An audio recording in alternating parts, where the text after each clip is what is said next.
আজকে আমি কথা বলবো সেই তেলটা নিয়ে, যেটায় 10 ফুট চুলটা লম্বা হয়ে যাচ্ছে। মনে মনে খুব স্বাদ হলো যে চুলগুলো উঠেই গেছে, যে কিনে এলি দেখি কেমন বটে। কিন্তু দাম শুনে মাথা খারাপ হয়ে গেল। দিয়ে তারপর আমি অনেক গবেষণা করলাম, বুঝলে। কিন্তু টাকা নাই বলে আর আমি ওটা মাথা ঘামালাম না। কিন্তু একটা ভিডিও দেখে আমি অবাক হলাম। আম্বানির বউ আর আম্বানি কোথায় একটা ঘুরতে গেছে, কিন্তু আম্বানির ছেলের এইখানটা তো টাক, চুল নেই, এইখানটা তো টাক। এই কদিন আগের বিয়ে হলো গো, সে এতটা চুল আছে কিন্তু এইখানটাতে চুল নেই।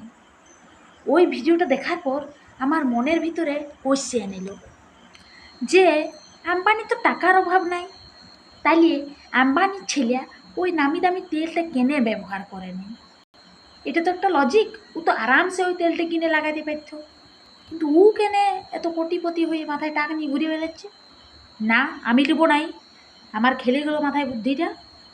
হতেই পারে না, এগুলো সব বিক্রি বাটার জন্য করছে।